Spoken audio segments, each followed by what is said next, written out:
За сайн байцгаана ирэх үзэгчдээ. Та бүхэндээ шинэ оны мэнд хүргье. За геополитик Монгол сувгийн өнөөдрийн шинэ дугаар эхлэхэд бэлэн боллоо. За манай өнөөдрийн нэвтрүүлэгт Эрдэнэчил улс сайд маань гадаад томлтоос ирээд шинэ оныхоо эхний дугаарыг бидэнтэй хамт хийх гэж байна. Сайдын шинэ оны мэнд хүргье. Баярлалаа. Бас шинэ оны мэнд хүргье та нартай. За сүүлийн үед одоо оны сүүл шинэ оны ихээр дэлхийд даяар анхаарал татсан томоохон үйл явдлууд болж байна. Америк, Орос, за тэгэл ойролт орнууд гээл хаасайгүй дэлхийд даяар. Тэгэхээр өнөөдрийн дэлхий гэдэг маань 30-аад оны өнгөрсөн зууны 30-аад оны үеийнхтэй адилтгаж болох үз нөхцөл байдалд орчихжээ гэж одоо мэргэжлтнүүд үзэж байгаа. За энэ юу гэхээр дэлхийн ертөнцийн одоо дэг журам, олон улсын дэг журам тийм ээ өөрчлөгдөх одоо үйл явц эхэлж байна гэж ингэж үзэж байгаа. Тэгэхээр үнэхээр тийм байна. Тэгэхээр энэ дэлхийг одоо занжилгч дэлхийн дэг журмыг тодорхойлогч том гүрнүүдийн хоорондох энэ сөргөлдөөн, өрсөлдөөн улам ширүүсч байна. Тэгэхээр энэ тухай та сүүлийн үеийн энэ үйл явдлуудыг тэр өнцгөөс нь та манай үзэгчдэд тайлбарлаж өгөөч. За тэгэхээр үнэхээр чиний хэлсэнчлэн сүүлийн хэдэн хоногт ялангуяа өнгөрсөн оны 12 дугаар сарын сүүлчийн хэдэн өдрүүд тэгээ энэ шинэ оны 1 сарын ихээр бас томоохон үйл явдлууд гарлаа л да. Тэгээ энэ нь бол бас үнэхээр байдал ер нь яаж ч хэрэгж болзошгүй болчихж байна гэж хэлж болохоор бараг болж байна. Тэгээ би хоёулаа одоо тохирсон ёсоор эхлээд энэ Венесуелийн иргэн тойрны холбоотой асуудлаар ярилцъя. Тэгэхээр энэ дэр хамгийн гол одоо анхаарал татгууц том асуудал бол энэ Венесуелийн ерөнхийлөгч Николас Мадурог баривчлаад зарим газрууд бол ер нь энэ хүнийг хулгайллаа гэж үзэж байгаа. Тэгээд одоо Америкийн тусгай албаныхан тэнд очиод энэ бол одоо 26 оны энэ оны 1 сарын 3-ны шөнө болсон үйл явдал гэж байгаа. Тэгээд Америкийн тусгай хүчин Каракас хотод ажиллагаа явуулаад Мадурог баривчлаад тэгээд их нэртэй хамт аваад явсан байгаа юм. Тэгээ одоо бол жишээлбэл Америкт Нью-Йоркийн шүүхт одоо жишээлбэл мэдээлэл өгөөд сууж явах жишээтэй баривчлагчаад байж байна л да. Тэгэхээр энэ ер нь одоо дэлхийн баг бүх улс орн гэж хэлэхэд ер нь баг буруудахгүй байх гэж бодож байна. Ер нь бүгд шүүмжилж байна. Зарим нь их хатуу шүүмжилж байна. За зарим нь мэдээж яриг бас янз бүрийн одоо харилцаа холбоотой байдаг утгаараа бол бас шүүмжилж байгаа нь бас тийм намдаруу шүүмжлэх тийм явдал гарч байна л да. Жишээлбэл Европын орнууд бол бас шүүмжилж байна. Одоо би Европ орнуудыг онцолж хэлж байгаа. Яг бол НАТОгийн гишүүн орнууд одоо шүүмжилж байна. Өөрсдөө Америкийг шүүмжилж байна. Бүр мэдээлэл гаргасан. Гэхдээ тэнд одоо ер нь бол яг хоёр зүйл хэлж байна л дээ. Мадуро бол ерөөсөө диктатор. Одоо дарангуйлагч хүн учраас тэрнийг одоо тэрний эсрэг одоо явуулсан үйл ажиллагаа нь бол зөв зүйтэй гэж. Харин баривчлаад авч явсны нь бол одоо олон улсын эрх зүй, олон улсын хууль зүйг бол зөрчиж байна гэж үзэж байгаа. Энийг бол ер нь бүх улс орнууд ярьж байна. За ялангуяа энэ одоо Латин Америкийн орнууд бол хамтарсан сая мэдээлэл бас гаргалаа. Тэнд бол ерөөсөө энэ Мадурог одоо баривчилсан явдлыг бол олон улсын хууль зүйг зөрчсөн ноцтой жишг бий боллоо гэж одоо хэлж байна. За мэдээж хэрэг Оросын холбооны улс, Хятад, Иран гэд бас их хатуу шүүмжилж байна. Одоо олон улсын хууль зүйг зөрчиж олон улсын дотоод хэрэг хөндлөнгөөс одоо оролцож байна гэж ярьж байна. За Хятадын одоо аль биесний мэдээллээр бол ерөөсөө энэ одоо ажиллагааг одоо энэ одоо хулгайлсан одоо баривчилсан ажиллагааг бол ерөөсөө дээрэнгүй үйлдэл гэж Хятадын засаг төр үзэж байгаа юм байна. Тийм. За ингээд бүр тэгээд цааш нь явах юм бол зүүн өмнөд Азийн орнууд ч байж байна.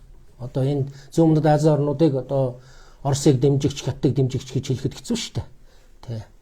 Тэгээд энэ орнууд бас мөн адилхан одоо олон улсын хууль тогтоомжийг зөрчсөн үйлдэл дээр нь Мадурог нэн даруй суллахыг уриалсан гэж байна. Энэ онцлог зүйл бол энэ байна. Европ орнууд бол судлах тухай яриаггүй. Гэтэл зүүн Азийн орнууд бол жишээлбэл судлахыг шаардж байна. Латин Америкийн орнууд бол судлахыг шаардж байна. Оросын холбооны улс, Иран, Хятад гээд бүгд судлахыг бол шаардж байгаа л да. Ерөөсөө анхнаасаа энэ бол тийм балмад дээрэнгүй үйлдэл болсон гэдгийг бол бүгд ер нь үндсэндээ бол хэлж байна. Тэ хатуу шүүмжилж байна. Тэгээ энэ бол ингээд цаашаа үргэлжлэх юм бол ер нь юу болох вэ? Дэлхийд бол анархи байдал үүснэ. Чадaltaй нэг нь нөгөөдхийгээ баривчилж авдаг, тэрнийгээ шүүдэг, ийм болох нэ гэж.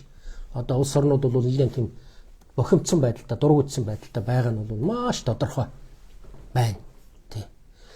За харин Европын холбооны хувьд бол энэ үйлдэлийг шүүмжилсэн мэдгэл гаргасан. Гэхдээ энд нэг онцлог нь Унгар нэгдэхээс татгалцсан байгаа. Энийг би бас нэмээд хэлчихэн зүйтэй болов уу гэж бодож байна. Энэ юутай холбоотой вэ гэхээр яг бүгд мэдж байгаа бах Унгарын ерөнхий сайд Орбан Америкийн ерөнхийлөгч Трамптай бол их сайн дотны харьцаатай. Тэ тэр хоёрын хамгийн сүүлийн уулзалт дээр одоо жишээлбэл Орбан тэр Америкийн зүгээс Оросын холбооны улсын эсрэг тавьж байгаа хоригт Унгарыг битгий тэнд оруулаач гэж хүсэлтийг тавихад тэнийг одоо жишээл хүлээн зөвшөөрсөн байх жишээтэй. Тэгээ энэ юмнуудыг одоо харгалзаж үзээд бас үндэснийхээ аюулгүй байдал, үндэснийхээ эрх ашигыг бодоод одоо жишээ нь Унгарын тал одоо энэ асуудалд бол тийм хүлээцтэй байдалтай хандж байгаа нь бол ажиглагдаж байна. Тэгэхдээ дэлхийн ертөнц бол ерөөсөө үндсэндээ энийг бол энэ үйлдэлийг бол ерөөсөө хатуу шүүмжилж байна. Тэгээ энийг одоо жишээлбэл юугаар ганц жишээгээр дурдж болно л доо. Нэгдсэн үндэсний байгууллагын аюулгүй зөвлөлийн хуралдаан сая 1 сарын 5-нд болоод өнгөрсөн. За энийг бол ерөөсөө олон улс тэнд хэлсэн үгэндээ төрөмгийллийн гэмт хэрэг гэж бүр нэрлсэн байна. Тэ. За тэгээд нэгдсэн үндэсний байгууллагын ерөнхий нарийн бичгийн дарга Антонио Гутерреш бас байр суурьаа илэрхийлсэн байна лээ. За энэ бол нэгдсэн үндэсний байгууллагын дүрмийг дээдлэх ёстой гэдгийг сануулж байна лээ. Тэгээд олон улсын дэг журамд аюултай жишг тогтож байна шүү гэдгийг хэлсэн байна. Энэ бол маш их чухал. Энэ бол одоо нэгдсэн үндэсний байгууллагын ерөнхий нарийн бичгийн дарга ийм үг хэлнэ гэдэг бол ерөөсөө дэлхийн улс орнууд бол бүгд л зайлшгүй анхааруулжтай. Энэ бол үндсэндээ дэлхийн одоо улс орнуудын байр суурийг нэг ёсондоо бол илэрхийлж байна гэж хэлэх би бүр үндэстэй гэж бодож байна. За тэгээд Мадуро ерөнхийлөгч өөрөө Нью-Йорк хотын шүүхтээр өөрийгөө бол ерөөсөө гэмт буруугүй гэдгийг мэдгдсэн байна. Тэ. За ингээд энэ Мадуротой холбоотой асуудал иймэрхүү байдлаар өнгөрж байна.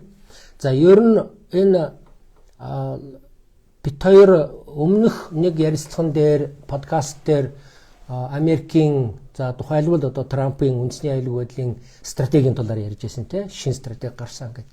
Тэгээ энэ дээр Америк одоо шинээр хамгийн гол цохолтой юун дээр өгч яана вэ гэхээр ерөө дэлхийн ертөнцийн баруун хэсэгт бид Монрогийн номлолыг өөрөөр 200 гаруй жилийн өмнө батлагдаж байсан Монрогийн номлолыг одоо сэргээлээ.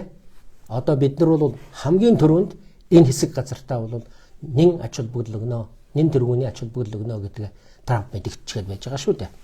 Тэгэхээр одоо яг тэр нь бол энэ дээр харагдаж байна л да. Тэгээ одоо цаашдаа бол энэ үйл ажиллагаа цаашдаа яаж үргэлжилж явах юм байгаа бүү мэд. Энэ ч одоо улс орнууд ялангуяа Латин Америкийн орнууд бол их тийм айцтай байгаа нь бол ажиглагдаж байна. Ялангуяа одоо жишээл Колумб байна, Мексик байна. За тэгээд бусад одоо орнууд бол энэ цаашдаа бол Трамп бол ерөөсөө олон улсын эрх зүйг умартаад ер нь ямар ч одоо балмад үйл ажиллагаа явуулахад одоо бэлэн байна гэдэг нь бол харагдаад эхэлж байна л да жишээлбэл.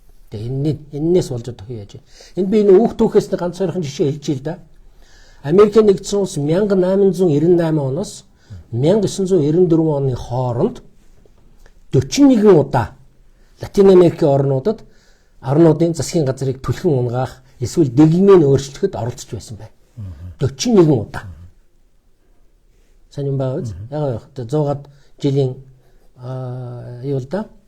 Тэгээ жишээ нь бол одоо энд жишээ нь Чилид 1973 онд. За би яг тэгэхэд нэгдсэн үндэсний байгууллагын хуралд би өөрөө оролцож байсан учраас энэ үйл явдлыг бүр их сайн санаж байна. Мэдж байна. Тий. Манай төлөөлөгчд тухайн үедээ Чилд очиж одоо Сальвадор Альенде одоо ерөнхийлөгч болж байхад нь тэр арга хэмжээнд нь манай гадаад хэргийн тэргүүн дэд сайд Йондон гой одоо манай бас элчин сайд очролгоо хоёр энэ арга хэмжээнд нь оролцож ирснийг би одоо санаж байна. Жишээ нь. Тэгэхэд Чилид 73 онд Сальвадор Альендег Америкийн нэгдсэн улсад үндсэндээ унгаасан шүү дээ. За Бразилийг аваад үзье. 1964 онд. Аргентин 1976 онд. Боливи 1964 онд. Мөн 1971 онд. Гватемала 1954 он. Панам 1989 он. Никарагуа гэдэг 80-аад онуудад. Гренланд, Доминиканы бүгд найрамдах улс, Гаити, Куба гэдэг одоо энэ улс орнуудыг одоо жишээлбэл дөрөвдөд одоо бүрэн боломжтой байна л да. Кубыг одоо урт жагсаалт гарч ирж байна. Тий. Тэгэхээр эн чинь яаж ажлыг зохион байгуулж яах вэ гэхээр Америк бол Америкийн засаг төр ерөөсөө цэрэг оруулж байна зарим үед ерөөсөө төрийн эргэлтийг санхүүжүүлэх аргаар зохион байгуулж байна. Энэ ажлыг чинь бол одоо жишээл Украинд сая хийлээ шүү дээ. 2014 онд 5 тэрбум доллар Америкийн засаг захиргаа гаргасан гэдгийг төрийн нарийн бичгийн даргын орлогч нь нөөлөнд гэж эмэгтэй өөрөө мэдэгдэж ирсэн шүү дээ. Тийм учраас энэ бол маш тодорхой баримт байгаа юм. Тэгэхээр энэ одоо цаашдаа бол энэ байдал ер нь уламжлалт даамжрах аюултай байна гэж ер нь улс орнууд үзэж байна. За одоо чинь Мадурог одоо үндсэндээ унгахчлаа. Тэгээ одоо юу ярьж яах вэ гэхээр өөрийгөө юу гэж одоо Трамп зөвтгөж яах вэ гэхээр Мадурог бол ерөөсөө Венесуелийн ерөнхийлөгч биш ээ гэж хэлж байна. Нэгд. Хоёрдугаарт бол энэ хар тамхины бүлэглэлийн толгойлогч гэдэг утгаар нь бид нар үүнийг баримтжилсан шүү гэж өөрийгөө зөвтгөж байна л да. Тий. Тэгэхээр одоо энэ бол эцсийн төрөмгийлэл биш. Хууль сахиулах ажиллагаа бид явуулж байгаамаа гэж одоо тайлбарлах гэж оролдож байна л да. Тэр иймэрхүү байдлаар юм яриад л явж гэн гэдэг чинь эн чи одоо цаашдаа өөрийнхөө дотоодынхаа хуулийг гадаадад одоо ашиглана гэсэн үг байхгүй юу? Нэг ёсонтой. Ийм байж болдоггүй юм. Олон улсын эрх зүгээр бол энийг хоригдчихсан зүйл юм байна. Тэгэхээр одоо жишээлбэл яагаад Венесуэл руу дайрсан гэхээр яг Венесуэл чинь тухайн үедээ одоо Мадурогийн өмнөх засгийн үед тэр нефтний чинь одоо бүх үйлдвэрүүдийг бол үндэснийх болгоцсон шүү дээ. Тэгэхээр Америк бол их хэмжээний одоо мөнгө хөрөнгө оруулсан байсан. Маш их хэмжээний одоо мөнгө алдсан учраас одоо бид нар энэ мөнгөө буцааж авнаа. Энэ мөнгө одоо мөнгө хөрөнгөө яаж буцааж авах вэ гэхээр ерөөсөө Венесуелийн бүх газрын тосыг бид өөрсдөө авна. Өөрсдөө одоо худалдаалж тэр олсон орлогыг бид авна гэж хэлж байгаа юм байна. Тийм учраас одоо Америкийн засаг захиргааныхан юу гэж ярьж байгаа нь гэхээр ерөөсөө Венесуелийн төр засгийг бид барина гэж ярьж шít. Бүр илэн далангүй ярьж. Бид өөрсдөө бүх юмыг зохион байгуулна. Иймэрхүү байдалтай өнөөдөр одоо жишээлбэл олон улсын харилцаанд ийм сонин одоо бүр жишг одоо тогтож эхэлж байна л да. Тэгэхээр энэ Венесуелийн хувьд гэж ярих юм бол ер нь сүүлийн жилүүдэд Венесуел чинь Америкийн шахалтаас болж Орос холбооны улстай, Хятадтай, Ирантай, за тэгээд бас бус орнуудтай гэрээ хэлцээр байгуулсан шүү дээ. За Орос холбооны улсаас бүр тодорхой тусламж хүссэн. Тэгээд Орос холбооны улстай цэргийн талаар хамтран ажиллах гэрээтэй. Тий. Орос холбооны улс бол одоо жишээлбэл цэргийн нисэх онгоц, за тэгээд одоо пуужингууд, төрөл бүрийн пуужингуудыг нийлүүлж байгаа. За Иран бол мөн адилхан гэрээтэй. Иран бол их хэмжээний одоо дрон нийлүүлж байгаа. Венесуэлд. За Хятад бол цэргийн шууд хамтын ажиллагаа байхгүй боловч газрын тосны хувьд бол хамгийн том худалдан авагч нь байгаа. Хамгийн том. Өнөөдөр Венесуэл бол дэлхийд хамгийн их нөөцтэй улс гэж тооцогдож байгаа шүү дээ. Тэр байтугай Сауди Араби биднээс илүү. Тийм их нөөцтэй, газрын тосны нөөцтэй улс. Тэр утгаараа бол үнэхээр улс орнуудын уучлаарай. Одоо тэр анхаарлыг татах нь аргагүй гэж бас хэлж болохоор байна л да. За тэгээд бас юу болсон? Оросны холбооны улс тухайн үедээ за ноднон 12 сард байна уу да? 11 сард байна уу? Өөрийнхөө цэргийн ус онгоцыг 2 цэргийн ус онгоцыг Венесуэлд явуулсан байдаг. Тэнд очсон байдаг. Тэгээ энэ бүх юм нэг хараад байхад бол Америк бол нэлээд ер нь шийдэнгээ арга хэмжээ авахгүй болбол ер нь Венесуэлийг алдчих магадгүй гэсэн ийм л үүднээс энэ асуудалд ийм түрэн одоо арга хэмжээ авч яана л гэж надад ойлгогдож байна л да. Тэгээ одоо эндээс сая бас юу болоод өнгөрөв гэхээр Оросын Белла 1 гэж том одоо танкер газрын тост тээвэрлэдэг танкерыг баривчлах гэж оролдож явсаар гад сая баривчлаад авчиж. 2-3-7 хоног хойноос нь хөөцөлдсөн. Тэгээд тэр танкер нь Гренланд, Исланд, Английн тэр ойролцоо.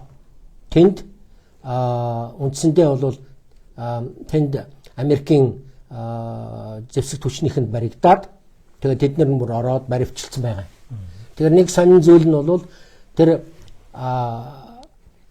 танкерийнх нь одоо капитан 2 хүн нь Орос хүн байсан.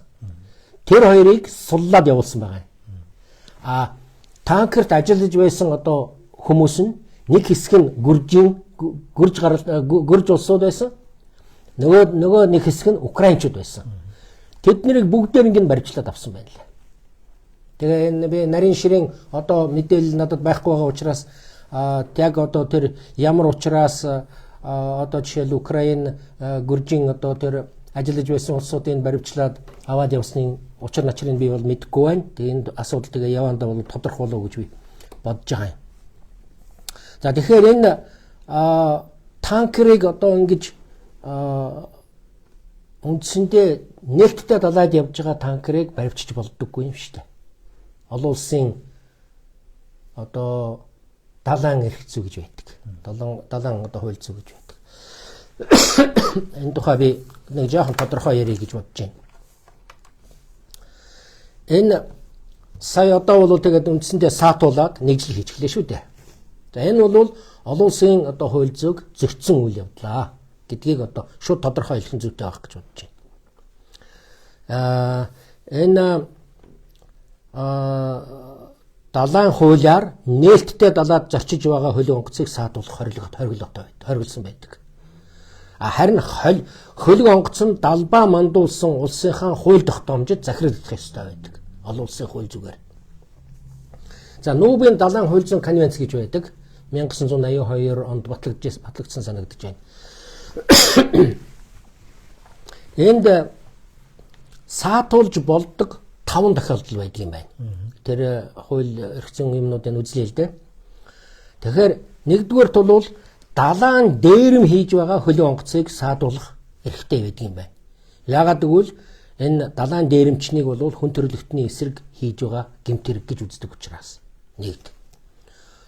За тэгээд жишээлбэл сэжиглэх үндслэлтэй тийм шалтгаан байвал шалгалт хийж болно гэж байгаа.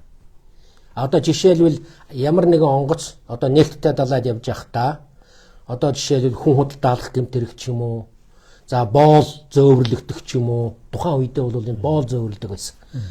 За харьяар тэгээд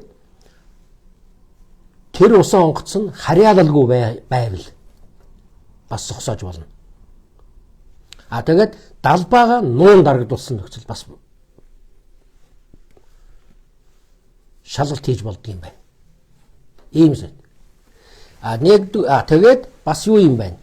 Одоо жишээл нээлттэй далаагаас хууль бус радио, телевизийн дохио дамжуулж болдоггүй юм байна. Одоо аль нэгэн улсын эсрэг ч юм уу одоо нээлттэй далайд явж байгаа ч гэсэн одоо янз бүрийн хууль бус мэдээ сэлт дамжуулах юм бол энийг бол хориглож тийм ус онгоцыг бол үндсэндээ бол саатуулж болдго юм байна. Тэгээд энэ ус тэр тийм ус онгоцыг саатуулахдаа бас анхаарах зарчмууд бас байдаг юм байна. Тэр нь юу гэхээр жишээлбэл яг тийм онгоцыг бол халуун мөрөөр нь мөрдөж хөөх эрхтэй байдаг юм байна. Тэгвэл халуун мөрөөр нь явах хэрэгтэй. Зогсолтгүй явах хэрэгтэй гэж байгаа юм байна. Жишээлбэл усан онгоц аль нэгэн улсын нутаг дэвсгэрийн нутгийнх нь усанд ороод ирэх юм бол тэр хууль үйлчлэгээ байдаг.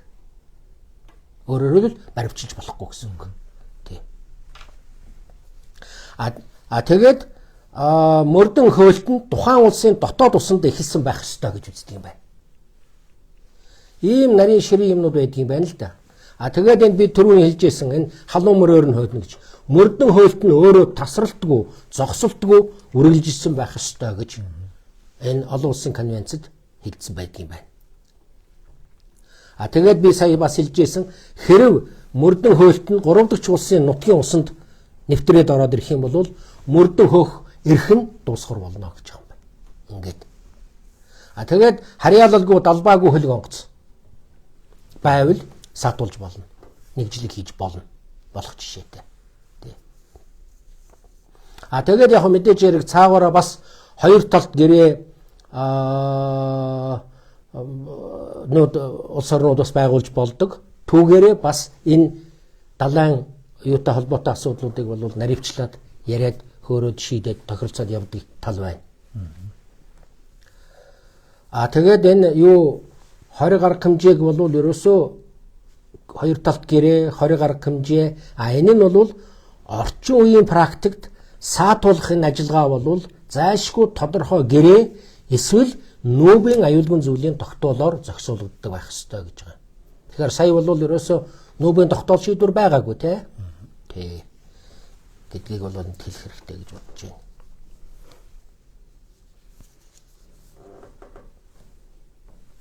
За энэ юутай холбоотой асуудал бол энэ байна.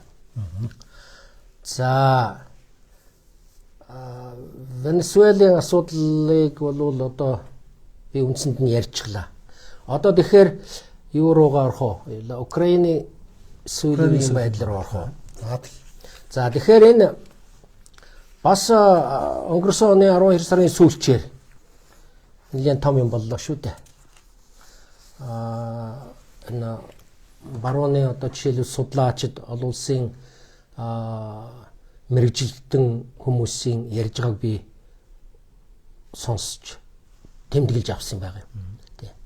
Тэгэхээр жишээл одоо юу байсан байна л да. 25 одоо өнгөрсөн оны 12 сарын 28-ны одоо үүрээр өглөө 4 цаг 17 минутанд Украины 6 бүс нутагт нэгэн зэрэг эрчим хүчний салбар станцуудад пуужингийн цохилт өгсөн байна. Оросын албаны улс. За 4 цаг 23 минутад Искандер пуужингууд Украины баруун хэсэгт байрладаг НАТОгийн 2 командны төвийг устгасан гэж байна. 4 цаг 31 минутад Гарань 2 гээд дронууд байдаг Оросын. Хүчтэй дронууд. Тэр Польшийн хилийн ойролцоо байдаг тэр түлшний депонуудад цохилт өгсөн гэж байна. За тэгээд 12-14 минутны дотор 12 сая украинчууд захилгаангүй болсон гэсэн мэдээ явж байгаа юм байна. Тэ. За энэ нь бол мэдээж хэрэг НАТОгийн харилцаа холбоог нэлээд бас саатуулсан бололтой юм шиг байна лээ. За энд НАТОгийн хувьд одоо хамгийн одоо ноцтой гэж хэлэхээр юм юу гэхээр ерөөсөө энэ Оросын энэ баллистик пуужингийн нөөцийн дөнгөж 8% энд зарцуулагдсан байна.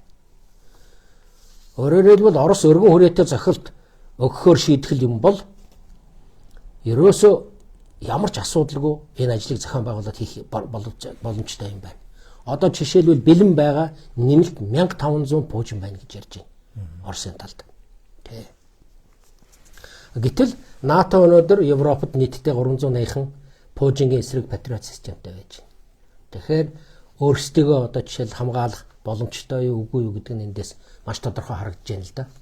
Саяын тэр нөгөө объектуудын дэргэд нөгөө патрот системүүд байж байгаа шүү дээ. Байж байгаа. Ажиллахгүй байх гэсэн үг шүү дээ. Тий, чадахгүй. Hypersonic учраас хит одоо дуунаас хурдтай хуужингууд учраас патрот систем бол ажиллахгүй байгаа юм, тийм ээ? Тий.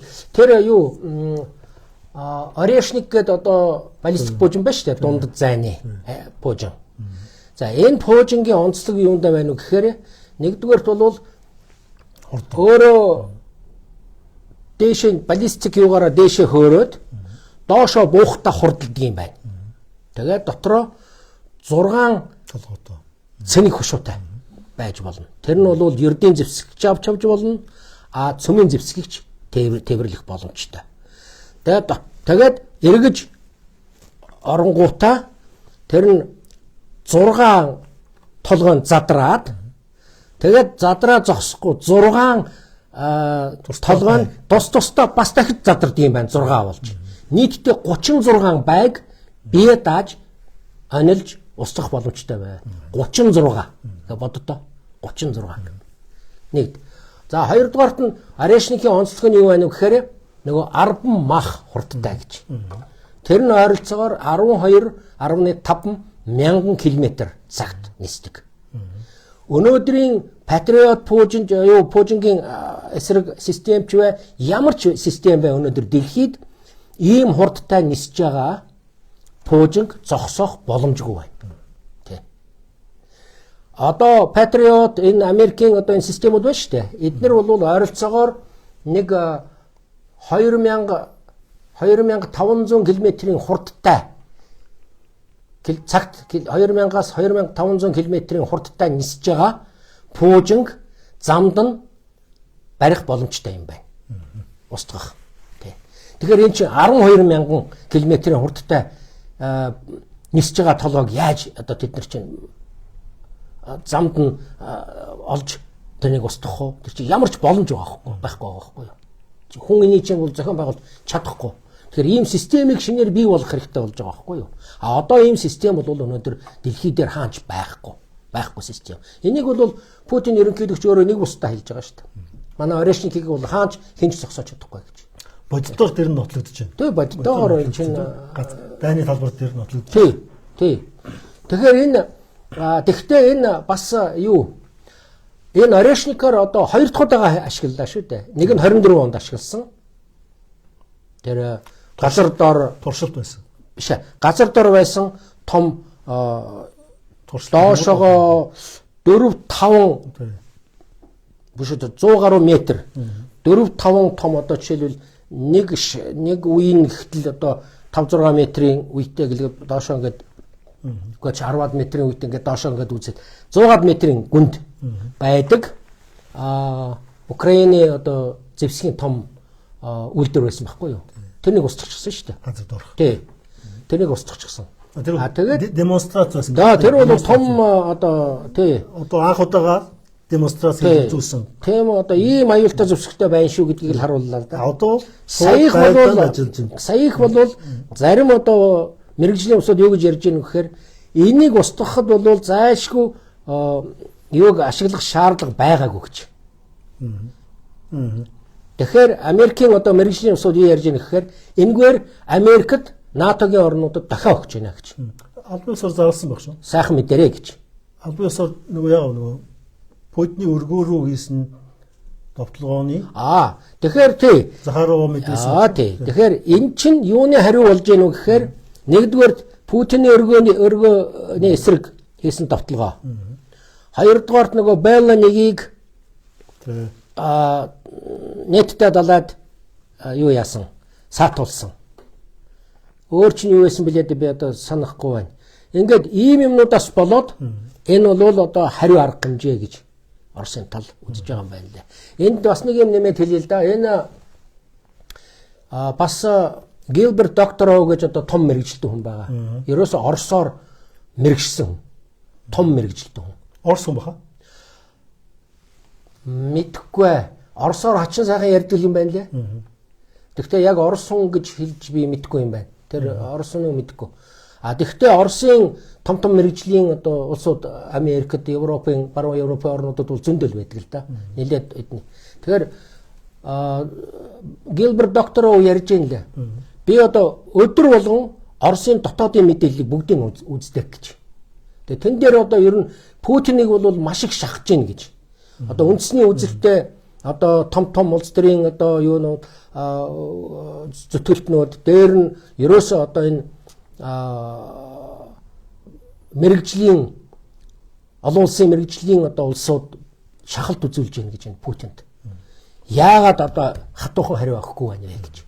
Тэгэхээр ер нь тийм учраас Путин бол ер нь нэлээд тийм хүнд байдалтай байгаа гэж доктор Оо ярьж байна лээ. Тий. Тэгэхээр энэ бол тийм учраас манайд тэгж юм л дээ. Энэ ерөөсөө Путинд бол үнэхээр аливаа ямиг бол хурцдахгүй байх талаас нь асуудлыг эвзүүгээр шийдэх талаас нь бодож байгаа гэдэг нь бол харагдаж байгаа юм. Тэгэхгүй хэрвээ жишээлбэл одоо цаад бол тэр үндэсний одоо тэр үзэлтэй тэр улсуудынхаа үгэнд ороод л одоо ингээл яах юм бол энэ чинь дэлхийн 3 дугаар дан үсгийг бол зогсох аргагүй болно шүү дээ. Үсэх аргагүй болчихж байгаа. Тэгм учраас байдал ийм байна. Энийг бол барууныхан мэдчих хэвээр. Эн чинь ийм л дарамт шахалтанд байж гэн. Путин ерөнхийдөө нэг удаа хэлсэн шүү дээ. Энэ дайн бол одоо нарийн одоо мэс заслын ажилбартаа зөөрлөх тийм одоо төвшөнд явуулж байгаа. Хэрвээ баруун одоо НАТО одоо манайх руу дайрнаа гэх юм бол ийм төвшөнд үйл ажиллагаа явагдахгүй. Яг үнэн. Тийм ээ. Яг үнэн. Тэр яг тэгж хэлсэн л дээ. Өөрөөр хэлбэл Украинд аль болохоор би нэг олон удаа чивээр ярьж байгаа. Ерөөсөө аль болохоор Украины ард иргэдийг энэ алан хяданд л одоо юу өртүүлчихгүй байх, олон хүний аминд хүрчихгүй байх ийм л их маш нарийн цохилтууд хийж байгаа гэж Путин бүр анханасаа тэгж ярьж байсан. Одоо ч тэрнийгээ үргэлжлүүлж байна. Харин хэрвээ НАТО Оросын эсрэг ямар нэгэн өдөө хатгалт хийх юм бол энэ нарийн одоо цохилт өгөх тухай асуудал байхгүй болно шүү гэдгийг л анхаарал хэлж байна л да. Өөрөөр хэлбэл эн чинь танаа орнуудын чинь ард иргэд бол ингээл ард иргэд хүүс тэмтрэгдэн шүү гэдэг л санааг л хэлж байгаа байхгүй юу. Тэгэхээр энийг бол барууныхан эрхвш ойлгож байгаа байлгүй дээ. Хамгийн харамсалтай нь одоо энэ яг мэрэгжлийн улсууд яг энэ тухай бас одоо маш их ярьж байна. Ерөөсө тарих толгой нь ерөөсө бодож байгаа юм алга гэж. Ерөөсөө Орос бол дайсантай бол тэмцэл хэрэгтэй. Яриа хөөрөө хэлцээ хий. Асуудлыг эвзүүгээр шийдий гэсэн ойлголт энэ өнөөдрийн өрөндийн орнуудын НАТОгийн орнуудын удирдагч нарын толгойд байхгүй байна гэж ерөөсө барууны улсууд нь өөрсдөө энийг ярьж байна. Нөгөө эрүүл саруул ухаантай улсууд. Эрүүл саруул байхгүй. Одоо эрүүл саруул ухаантай. Гэхдээ эрүүл саруул ухаантай байсан бол жишээлбэл нөгөө хэн фон дер Ляйен их нэрийг яаж эргэж сонгох юм бэ? Дахиад сонгогдсон л байлаа шүү дээ. Улируулан сонгогдсон байна лээ.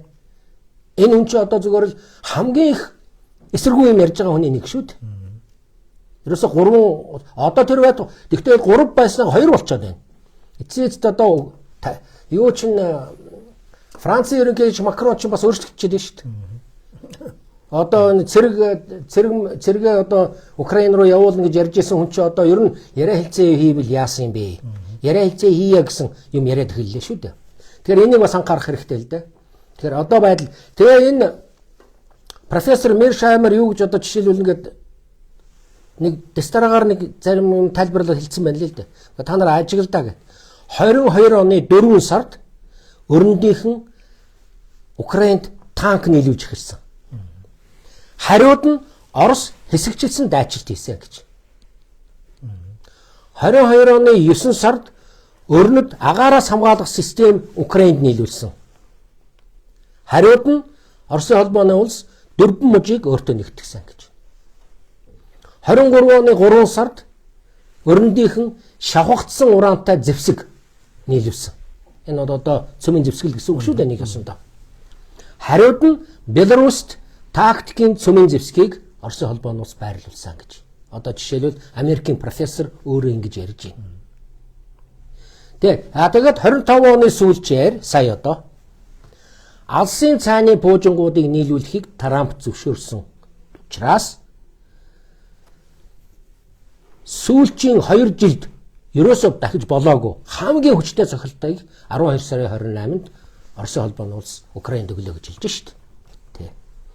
Тэ. Өөрөөр хэлбэл тэгээд энэ хүн цааш нь юу гэж ярьж гэнэ гэхээр Оросын холбооны улсыг дарж авах орлого үр дүнгүй болсон.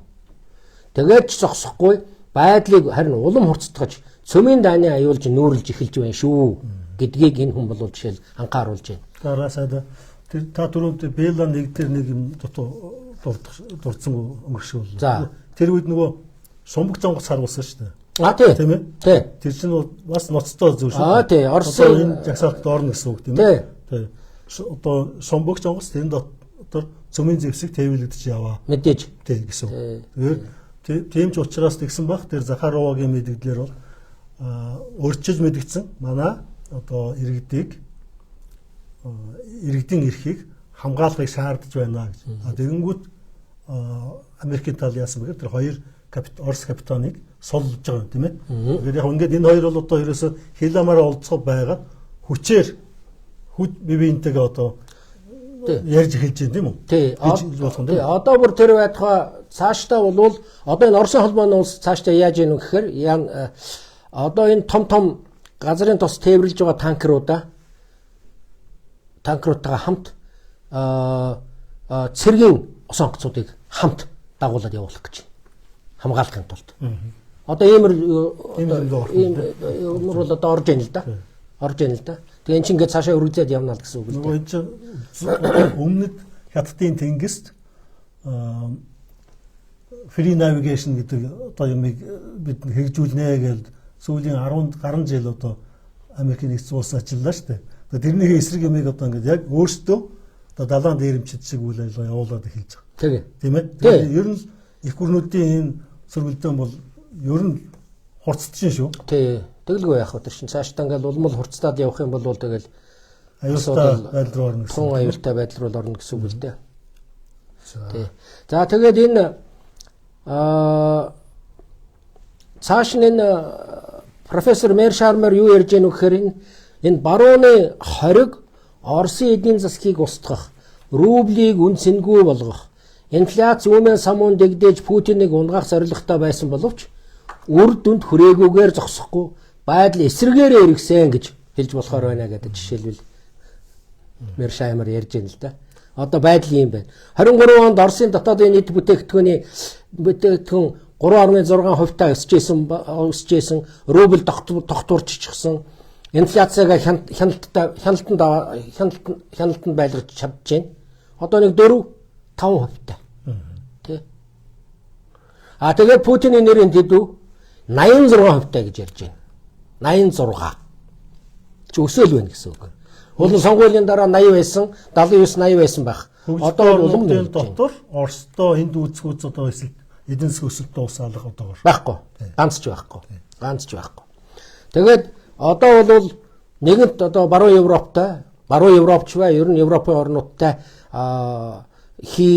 одоо газрын тос нийлүүлэх ажил ингээд үндсэндээ зогсож байгаа учраас ерөөсөө Орос худлааныхаа чиглэлийг зүүн тийш нь шилжүүлээл тэгэл одоо хятад энэтхэг глобал өмнөдтэй хийж байна. Тэгээ газрын тосны худалдаагаа бүр одоо үндэсний валютаараа хийж байна. Өөрөөр хэлбэл долларын хүчин чадал улам буурч байна гэсэн үг. Одоо Америкт хамгийн их худалдаа хийдэг Сауди Арабыг л аваад үзье л да. Тэгэд Сауди Араб өнөөдөр хятадтай үндэснийхээ валютаар худалдаа хийж байна. Оросын холбооны улс хятадтай, Оросын холбооны улс энэтхэгтэй бүгд үндэснийхээ валютаар худалдаагаа хийж байна. Өнөө алдартай петродоллар гэдэг систем нь аль хэдийн нурж унсан. Үндсэндээ бол нуржлаа гэж хэлж болохоор болж байна л да. Венесуэл гэсэн ялгаагүй шүү дээ. Юанаар тэглгүй яах вэ? Тэглгүй яах вэ? Тэр чинь доллараар хийхгүй шүү дээ. Одоо доллараар хийх шаардлагагүй болчихж байна. Тэгээд жишээлбэл одоо ингэ өөх төгтөй холбоотой юмнууд ярьж байна л да. Яагаад байдал ийм болж байна гэхээр 23 оны 3 сард Нүүбэн чуулган дээр Оросыг шөмжилсэн тогтоолыг ярьж байна л да мань хүн. Тэ би энэ тухай бол тухайн үедээ бас нэг бус удаа ярьж исэн. Тэнд бол 141 улс дэмжсэн байна лээ гэд. За тэгээ энэ нь дэлхийн хүн амын 41% гэж байгаа. Тооцоог нь гаргацсан байна. Хятад, Энэтхэг, Пакистан, Өмнөд Африк, Бразил, Сауди Араби, Египет, Арабын нэгдсэн Эмират, Индонез зэрэг орн төдөлдсөн. Монгол бас төдөлдсөн. Эсвэл зарим нь эсрэг санал өгсөн. Өөрөөр хэлбэл дэлхийн хүн амын 59% нь энэ тогтоолыг дэмжээгүй гэдэг тоог жишээлбэл Америкийн профессор гаргаад ирж байна л да. Тий. Тэгээд глобал өмнөдийн орнууд. За яг хуучин бол нөгөө эвсэлд нэгдээгүй орнууд, 77-гийн бүлгийн орнууд гэж ярьдаг байсан. Одоо глобал өмнөдийн орнууд гэж одоо ярьдаг болсон байна. Шинэ нэр томьёо гарч ирж. Одоо Оросыг бол ганцаардмууд байдалд оруулахыг хүсэжгүй байна. Оруулахчгүй байна. Ингээд аваад. Энэ глобал өмнөдийн орнууд хэдүү дэлхийд дийлэнх олонх нь байгаа. 140 гаруй улс байж байгаа шүү дээ. Тэгэл аваад үзье л дээ ямар хөө байдалтай байж гэнэ. Тэгээ одоо жишээлбэл хараад үзлээ. Одоо ингээд Оростой харьцуулж байна л да. НАТО-гийн орнууд зэвсгэлэлд бараг $1 триллион зарцуулж байна. Гэхдээ эн чинь бас дутуу тоо гэж би бодож байна. Яг бол зөвхөн Америкийн нэгдсэн улс өнөөдөр зэр зэвсгэлэлд $1 триллион зарцуулж байна. Тэгээд Европын бусад орнуудыг аваад үзэх юм бол одоо Герман зерманых бол нэлээд нэмэгдсэн л дээ. $100 триллион одоо хүрээд очсон байж байгаа. Тэгэхээр тэрүүмас нэлээд гараа явчихж гин гэсэн үг л дээ. Эдгээр ийм их хэмжээний мөнгө зарцуулж байхад НАТО-гийн орнууд зарцуулж байхад Орос дөнгөж $86 триллион зарцуулаад НАТОг тогтоож чадж байна гэж хэлж байна. Нөгөө асимметри хэлж штэ. Заавал их илүү мөнгө зарцуулж ээж тогтоон барих шаардлагагүй. $86 триллион Оросын холбооны улс ганцаараа тогтоож байна гэж. Өрнөдийг бүхэлд нь тий наадах зогсоод тогтоон барьж чадж байна гэж. Тэгээ энийг бол би өөрөө ярьж байгаа юм биш. Америкийн профессор өөрөө ярьж байна. Тэгээд барууны стратегийнхэн Москва, Бээжин хоёрын хооронд ан цав гаргуулах гээд оролдоод дийлээгүй гэж. За өнөөдөр Москва, Бээжингийн худалдааны хэмжээ 23 оноор авч үзэхэд одоогоос бараг 2 жил гаруй өмнө гэсэн үг. $240 триллион төрсөн байна. Өрнөд Оросын эсрэг дайнд зарлах ямар ч боломжгүй гэж хэлж байна өнөөдөр. Яагаад гэвэл Европын байгалийн хийн хэрэгцээний 30% нь Оросын хяналтанд байна гэж байна. Одоо бол ингээд энэ байдал хурцтай байх юм бол Орос бүр мөсөн кран хаах байх л да. Тэгэх юм бол баруун Европ яах вэ? Тэгвэл баруун Европ бол мэдж байгаа шүү дээ. Бид нар би энэ тухай бид нэр өмнө нь зөндөө ярьж ирсэн.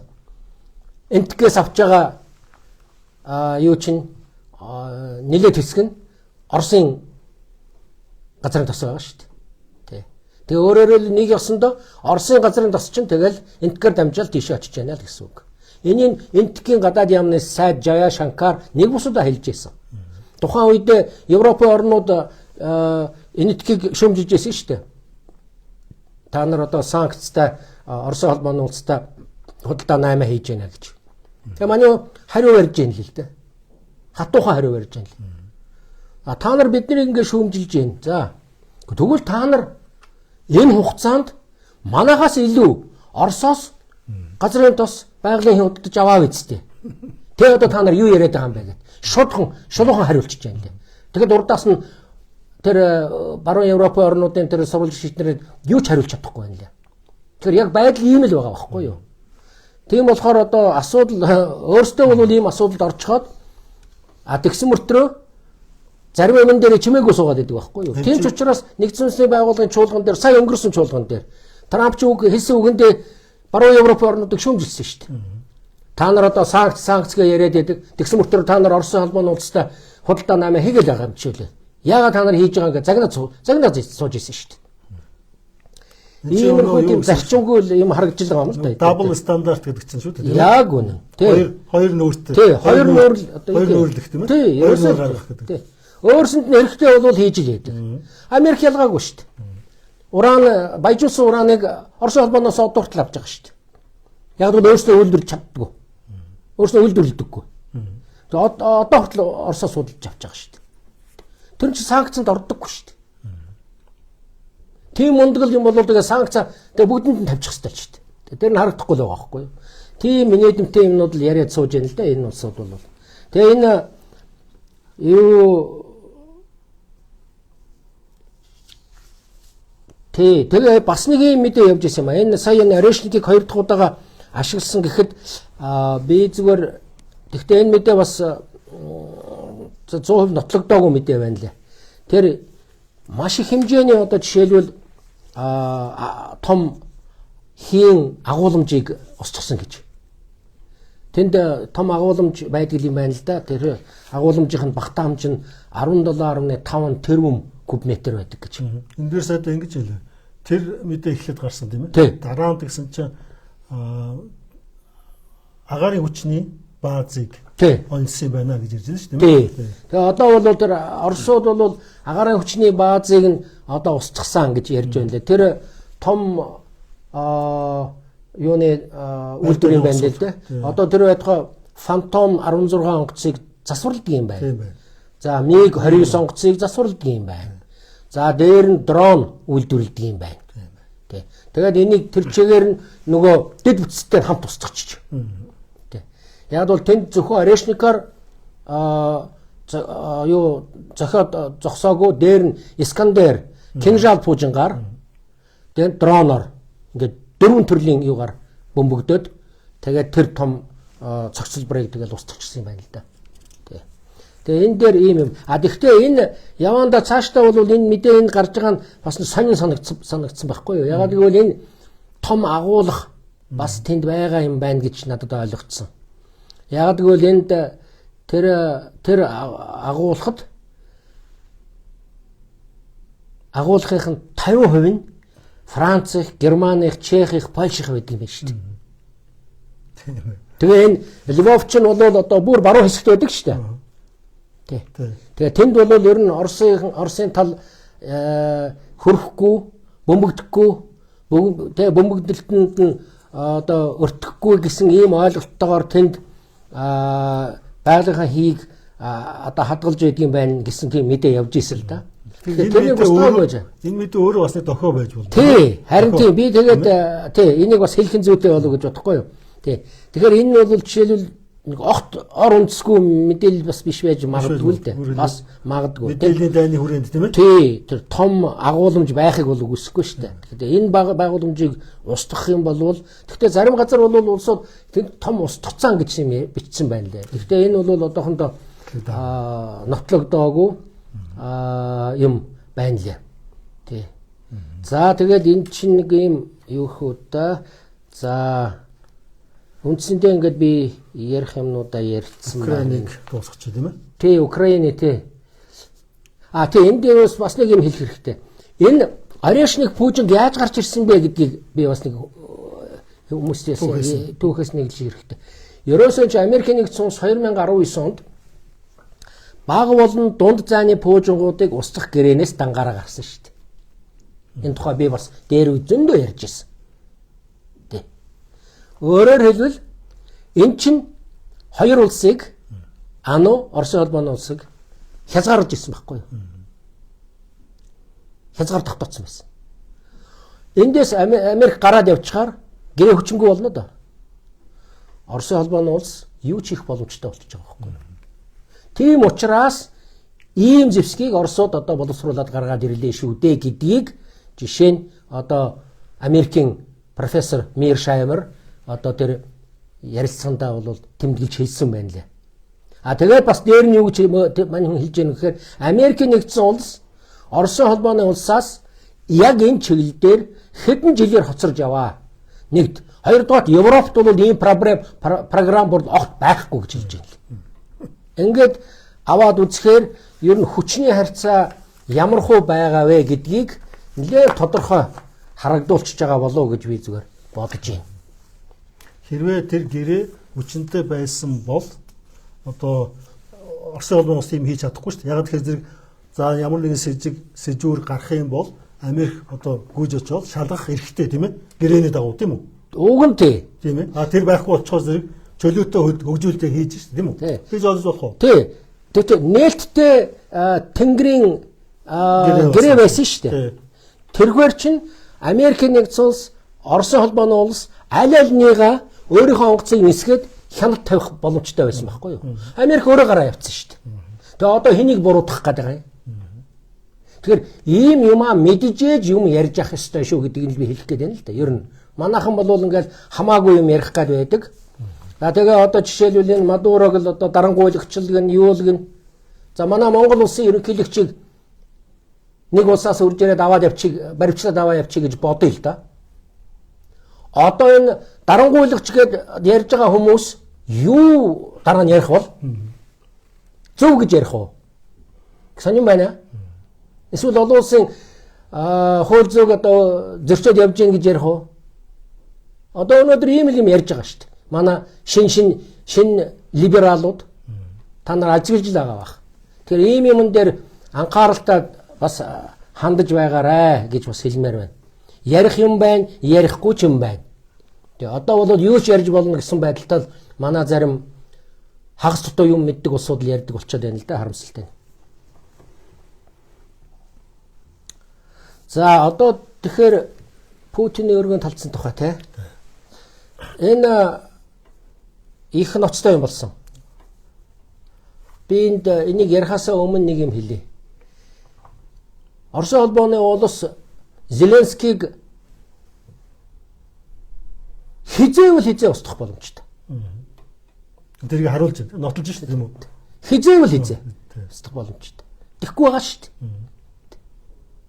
Тэгэхээр одоо энэ халдлагаас болж жишээлбэл Зеленский ухаалтсан байна л да.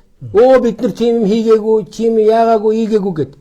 Тэр чинь бүр Украины газар нутгаас тэр дронууд чинь ниссэн гэдгийг чинь Оросууд гаргацсан байна шүү дээ. Билээхэн бичлэгийн хийгээ гаргацсан байж байна. Энийг би одоо юуны төрөнд бас хэлье гэж бодоод байна. Тэгэхээр энэ Путиний тэр Валдай нуурын дэрэгдэх тэр өргөө байдаг юм байна. Энэ дроноор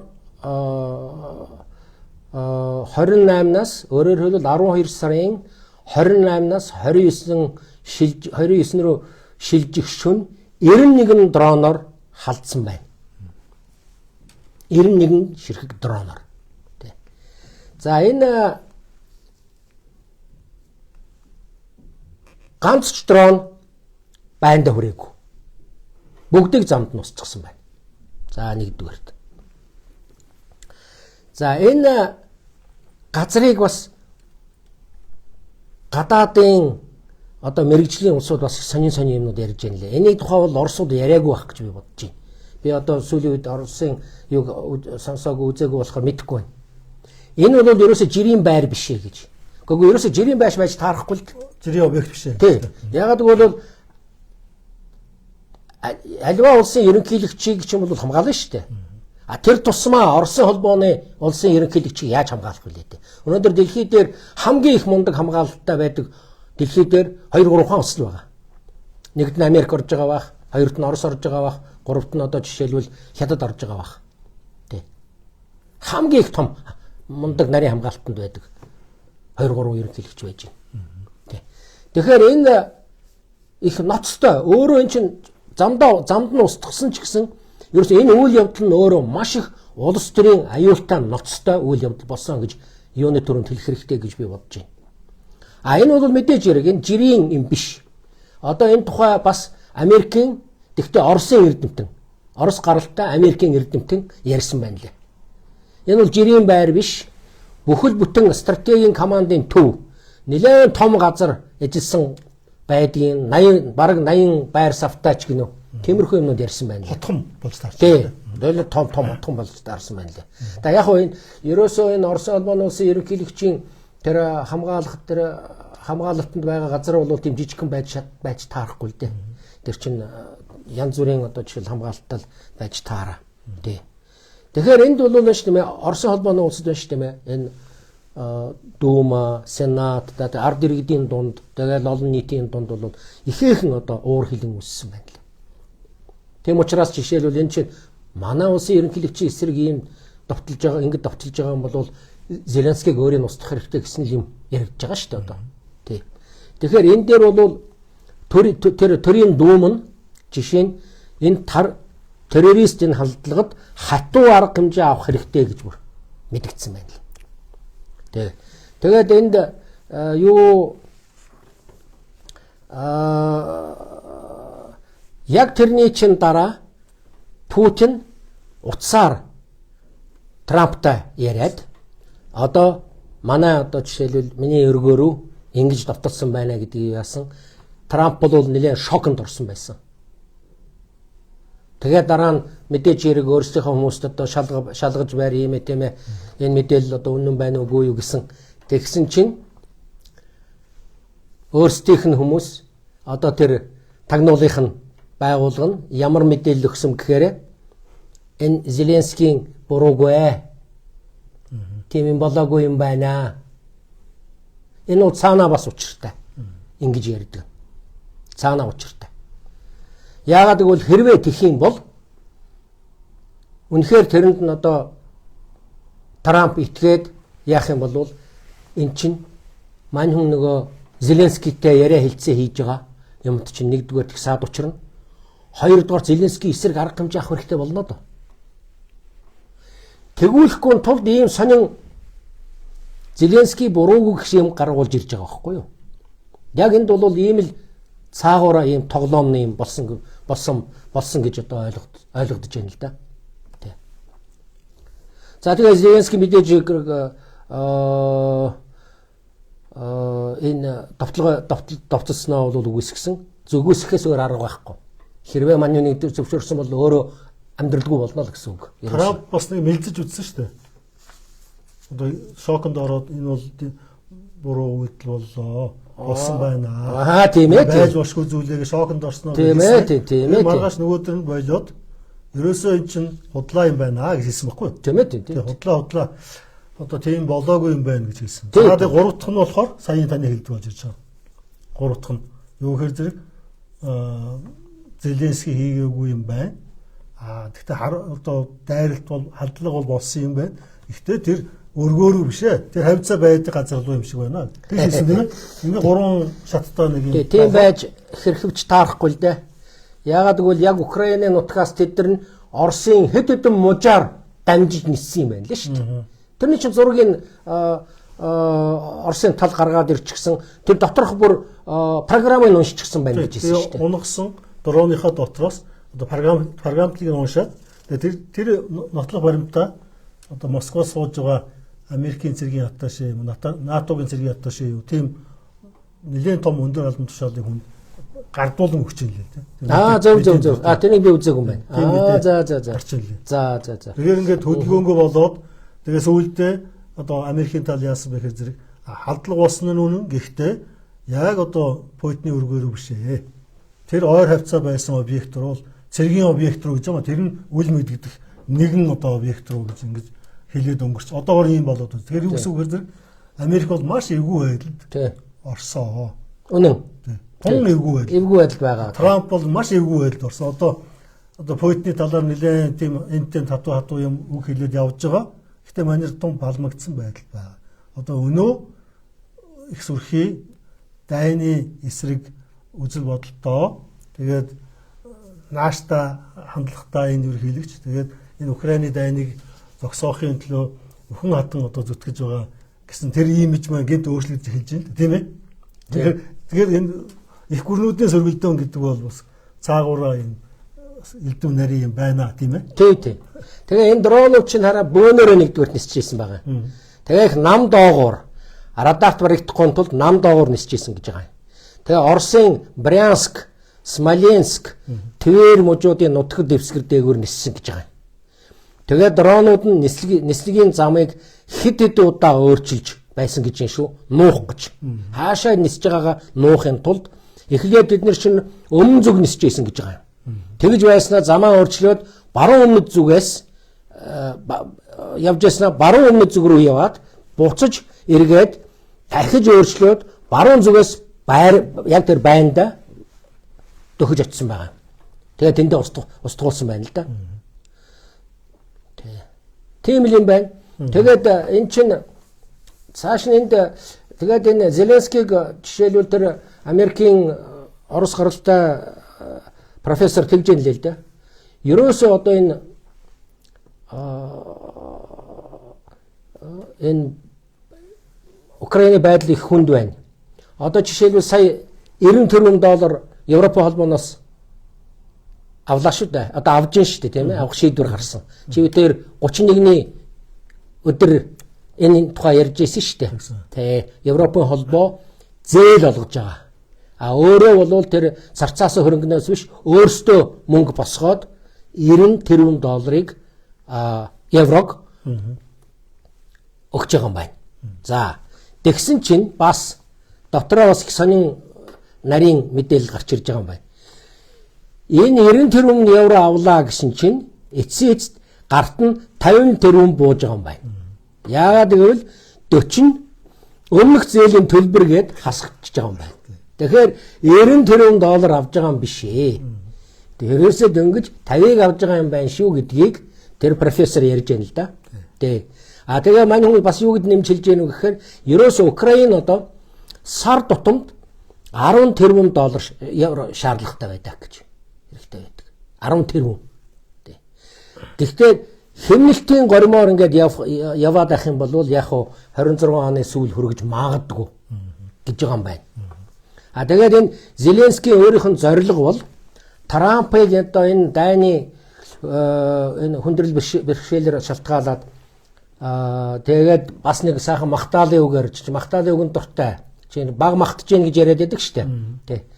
Тэгээд толгойг нь сайхан эргүүлж байгаад 90 оны одоо жишээлбэл одоо 90 оны гэдэг маань энэ оны 11 сар хүртэл нэг тесчих бодолтой байгаа юм байна л да.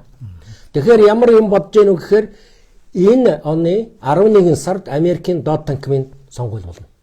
Төлөөлөгчдийн сонгуул болно. За, арчилсан намынхан ялах байх гэж мань хүн бол гордож байгаа юм байна лээ. Зеленскийн тал тийм ээ. Тий, Зеленскийн тал шүү дээ. Одоо нэгээсэндөө тий. Арчилсан намынхан тэд нэр доод танкманд нь ялчвал нөгөө санхүү мөнгөний асуудлыг гарддаг учраас Зеленскийн хувьд ашигтай болох талтай гэж үзэж байгаа юм байна. Өөрөлд конгресс шүү дээ. Америкийн конгресс сонгуул явах нь. Тэр хүртэл нэг тисчимсэн гэж. Тэгээ тэрний дараа бол тэртээ тэрэнгүү одоо хэрвээ арчилсан намынхан ялчих юм бол бас Украинд шилжүүлэх тусламж өгөх тусламжийн хэмжээ Америкийн талаас одоо нэмэгдэх байх, Америк нэлээх тусламж үзүүлэх байх гэсэн горилготой байгаа юм байна л да. Одоо Европ бол дангаараа дийлхээ байж эхэлж шүү дээ. Эхэлж байгаа ч юм биш. Маш их хүнд байдалд өөрсдөө байж байгаа. Тэгээ Трампын хувьд бол Трампын хувьд бол ерөөсөө дайныг түргэн дуусгаад л гол өрсөлдөгч хятадтай анхаарал тавихыг л сонирхож байгаа шүү дээ. Сонгуультай бас шаардмаар байна. Тий. Тийм учраас ерөөсөө одоо энэ чинь Европоос ингээд хөндөрөөд байгаа стратегийн үндснийх нь стратегийн номлолт тодорхой гараад ирлээ шүү дээ. Бид нэр Европыг одоо анхаарахгүй гэдэг үндсэндээ. Европ хоошоо суучлаа шүү дээ. Тий. Эхлээд нэн тэргуунд байсан. Одоо ингээд ач холбогдол багасаад хоёрт орчлоо шүү дээ үндсэндээ. Ингэж ярьж байгаа юм. Одоо Трампын одоо гол стратеги бол Аз руу ирэх, өөрөөр хятад руу ирэх гэсэн үг тийм ээ. За энэ нэг тийшээ иргэнэ гэж юу гэсэн үг вэ гэхээр нөгөө газрыг орхино гэсэн үг байхгүй. Тэгээ ийшээгээ анхаарч ирсэн бол болоо тийшээгээ явна гэдэг нь одоо үндсэндээ энэ логикоор Европ бол хаягдж байгаа л гэсэн үг. Тий. Тийм л гэсэн үг л дээ. Ерөөсө тэгжил ойлгохоос одоо өөр бодит байдал ерөөсөө тиймэрхүү арга байхгүй тий. За ингээд болж байгаа юмсаа да. Путиний өргөний халдсан одоо. Тийм, одоо Путиний өргөний хувьд бол энд тэгтээ их ноцтой энэ асуудал болсон. Энэ дээр бол Орос холбооны ус маш их бохимдож байгаа юм байна лээ. За, ерөнхийдөө нэг иймэрхүү байдалтай одоо ороо босгоо цаг энэ үйл явдлууд араараасаа ингээд үргэлжлэж байна. Тэгээ бид нар бол энэ мэрэгжилтнүүд одоо төрийн бодлого зохиогчид энэ үйл явдлаас одоо нүд салгахын аргагүй. Ийм болж өргөжлүүлэн хэдүүлээ судалцгаая. За эцэст нь сайд би танаас нэг юм асуумаар байна. Хэд хоногийн өмнө манай Монгол улсын гадаад бодлого судлалын гэх юм олон улсын судлаачдын хүрээл дунд нэр нь яваад байдаг нэг нөхөр биелдэ Баяр хүү гэдэг нэртэй. Настай хүн баха. Ер нь нас бол нэлээд тийм тэр хүн Facebook дээр таны тухай юм бичсэн байна лээ. Тэгээ би уншаад нэлээд одоо дургу хүрээд тэгээд би тэрэнд нь бас реакцж хариу бичсэн.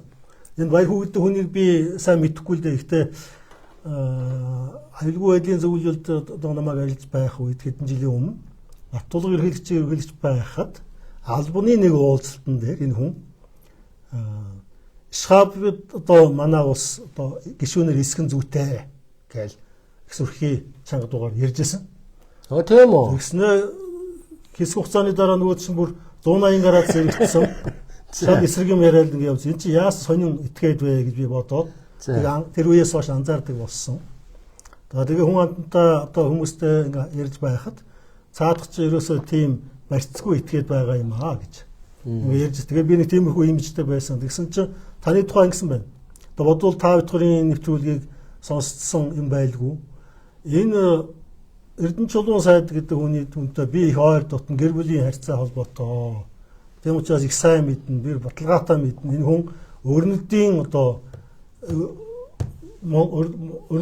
бодлогыг одоо тууштай дэмжигч ийм хүн байсан. Тэр үед ийм юмнуудыг хийж байсан гэдгийг би бол одоо баталгаатай мэдж байна. Тэгээ одоо яагаад энэ тийм биш болцоход Оросыг дэмжиж байгаа юм бэ? Их маягийн юм бичсэн байлээ. За. Тэгээ би одоо өөрийнхөө одоо эмоцоор би хариу бичсэн байгаа. Тэгээд өөрийг нь би тэгээд пост хийсэн чинь одоо уншигч хүн надад хүсэлтэй болоод энэ хүнийг тэр өөрийг нь тааглаач гэсэн тэг хүсэлтэй. Тэрнийг би хүлээж аваад өөрлөө таагалцсан. Тэгээд өөрөө ч уншсан байгаа. Миний хариу тэгээд чимээгүй л байлээ л дээ. Та тэрийг үзв. Би та нар явуулсан шүү. Харин тий би тэрний чинь тий би нэг Facebook учраас мэдэхгүй л дээ. Гэхдээ өөрөөс чинь энэ мэдээллийг аваад уншсан. Тий тэгээд энэ талдаар би бас санаж бодож байгаа юм хэлье л да. Тэгээд би бол ер нь энэ иймэрхүү юм уншид нэг сонирхож явдаггүй л дээ. Тэгэл одоо нэг хариу өгөөд байх нэг шаардлагач байхгүй гэж боддог. Яагаад гэвэл тийм их ач холбогдол би өөрөө өгдөггүй учраас. Тэгэхгүй тэгэл эн чинь хүн болгонтой хэрүүл маргаан одоо асуудал гаргаж байгаа хүн болгонтой хэрүүл маргаан хийгээл яваад байх юм бол чи хайрын цаг гэж би зүгээр дотроо боддгийг. За тэгээд тэн дээр бол тэр чиний явуулсан юм дотор тэр эргэлзээг тайлмаар байна ч гэх шиг өөрөөс нь асууж гэх шиг нэг тийм юм мань хүн биччихсэн байна л дээ. Тэгээд би баяр хөөд нэг одоо нэгэнт мань хүн ингэж бичиж байгаа учраас би тодорхой хариу өгчий гэж бодож байна. Тэгээ ер нь маш тийм энэ одоо энэ Монголд чинь энэ одоо гүтгүүлдэггүй хүн гэж ер нь үндсэндээ байхгүй болсон байна шүү дээ. Хүн болгоно л одоо нэгнийгаа гүтгэдэг, нэгнийгаа муу мухагаар хэлдэг, ярьдаг. Тэгэл янз бүрийн хариу одоо янз бүрийн хариу мариу өгдөг. Энэ их тийм одоо муухай ч гэх юм уу одоо тэр хэрглэж байгаа үг мөгнөөс чинь ч аваад үтсэн. Чи маргаж болно. Тэгтээ соёлтой маргах хэрэгтэй л дээ. Тэгтээ энэ одооны энэ маргаан заргаан бол их сонир. Энэ мань хүн бол их бас их нарийн тооцож юм битсэн байна лээ. Тий. Уншаад байсан чинь. Тий. Тэгээд энэ би бас энэ ерөнхий бас нэг хэдийн хэлчмээр байна л да. Энэ буруу юм хийсэн хүмүүст энэ хийсэн одоо хулгай зилгээ хийсэн буруу юм хийсэн одоо улсууд зөндөө байна шүү дээ. Одоо энэ тэмдгүүл байна. Тэгээ ийм хүмүүст байна шүү дээ. Ийм юм одоо үүсгэж яриа хийдэг, яриа хөөрөө үүсгдэг. Энэ бол харин ч их ашигтай байх. Тий. Ягаад бол энэ чинь олон хүний дунд ингээ орчхоор хэн нь буруутай, хэн нь буруугүй нь ерөөсөө мэдгэдгээ байцдаг. Тий. Тэгэл ерөөсөө одоо энэ хүмүүсийн ярьж байгааг харахад тэгжилээдгийн хингэж хүмжилжилээдгийн гэсэн байдалтай. Тэгээ энэ чинь яг нарийн ярил их буруу юм байгаа юм шүү дээ. Энэ дотор чинь үнэхээр хэн нь буруутай, хэн нь буруугүй гэдгийг чинь нарийн гаргах боломж байхгүй болж ирж шүү дээ. Энэ чинь ямар хүмүүст ашигтай вэ гэхээр хулгай хийдэг хүмүүст хэрэгтэй шүү дээ. Ашигтай л байдаг байхгүй юу? Тий. Тийм учраас энэ одоо хүнээр ингэж оролдож барьж байгаа нь бас өөрөөсөө анхаарлыг сарниулах гэсэн санаа байхыг бас би үгүйсэхгүй. Энэний цаана бас ийм нэг тийм балчир юм явж иж магадгүй гэж бодож байгаа. За энэ баяр хуугийн бичсэн юмнаас харахад байна шүү дээ. Юм мэдэхгүй хүнд бол үний юм шиг харагдана л да. Үндэ бас тийм. Нэг л зүйлийг харин анхаарах хэрэгтэй байх гэж би бодож байна. Энэ мэдээ өгөхдөө яг өөртөө ашигтай мэдээг салгаж аваад ярьдаг байхгүй юу? Нөгөө контекст байхгүй. Тэг яг энэ дээр яг энэ харагдаж байгаа юм. Өөрөөр хэлбэл ерөөсөө энэ үнэн худал хоёрын хооронд ярьдаг нэг сайхан арга байна. Энэ талаар одоо жишээл гүн ухаантнууд ингээл бичсэн ярьсан юмнууд зөндөө байдаг л да. Тэгээд тэд нар хэлдэг шүү дээ. Хагас үнэн бол худал хуурамгаас ч илүү аюултай гэж. Худал зүйлийг бол амархан худал зүйл бол амархан нурдаг, амархан илчлэгддэг байхгүй юу? Харин хагас үнэн чинь баталгаажуулж болох бодит баримт дээр тулгуурладаг учраас хууртахад их амархан байдаг. Энийг ер нь бодож явах хэрэгтэй. Тэг хамгийн ноцтой нь хагас үнэн бол хэлсэн зүйлдээ биш, орхигдуулсан зүйлдээ байдаг юм шүү дээ. Тий. Би энийг хэлэх гээд байна. Орхигдуулсан зүйлдээ. Дээр нь хагас үнний учрыг тайлж залруулах нь их хэцүү байдаг. Худлаа ярьдаг хүнийг бол батлаад нотлоод шудаа илчилж болдог. Хагас үнэнч мэддэхгүй, худлаач мэддэхгүй хүний юм чинь тайлбарлаж, залруулж, тайлж гаргана гэдэг бол тийм амар ажил биш байдаг байхгүй юу? Гэхдээ зүгээр миний хувьд бол ядаад байх юм байхгүй л дээ. Тэгээ яагаад гэвэл би энд шулуухан хэлчих болж байна. За манай хүн тэгсэн байна лээ. Одоо Монгол улсыг одоо эрүүгийн шүүхэд одоо илсүүллээ гэдэг. Яг нь юутай холбож яах вэ гэхээр нөгөө Путиныг баривчлаагүй. Монголд одоо ирэхэд Путиныг баривчлаагүй. Гэтэл Эрдэнэ чулуун сайд байхдаа энэ олон улсын эрүүгийн шүүхэд Монгол орныг илсүүлчихсэн. Нэг ёсондоо хууль дүрмээр бол Монголын засаг төр Путиныг баривчлах ёстой байсан гэдэг санааг л хэлэх гээд байна л да. За дээр нь Монгол Америкийн хооронд иж бүрэн түншлэлийн харилцаа тогтоосон гэж байгаа намайг. Тэр үнэ. 2004 онд Монгол улсын ерөнхийлөгч Америкт айлчлахад би хамт явсан. Тэгэхэд иж бүрэн түншлэл биш ээ. Тэр байтугай би стратегийн түншлэл тогтооё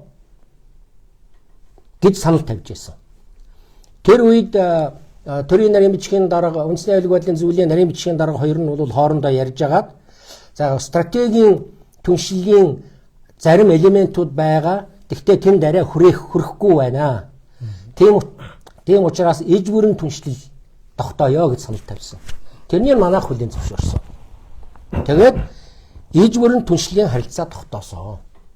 За дараа нь бид нар одоо өөхтөөхөө мэддэг хүмүүс мэдж байгаа бах. Монгол улсын ерөнхийлөгч Баттулга Америкт айлчлаад Трампын үед стратегийн түншлэлийг тогтоогоод баримт бичиж гарын өсөж зурчаад ирсэн. Тэ. Энэ бол зөвхөн асуудал. За Монгол улсыг олон улсын терроризмын эсрэг эвсэлд нэгдүүлсэн гэж намайг хэлж байгаа юм. Тэг нэгдүүлэхгүй яах юм бэ? Терроризмын эсрэг ямар ч эрүүл ухаантай хүн тэмцэн үсттэй. Тэ? Тэгэхээр энэ гэрээнд Монгол улсыг төлөөлөд би гарын үсэг зурж ирсэн. Тэ? За Монголын цэргийг Ирак руу илгээсэн гэд бичсэн байна лээ. Үнэ.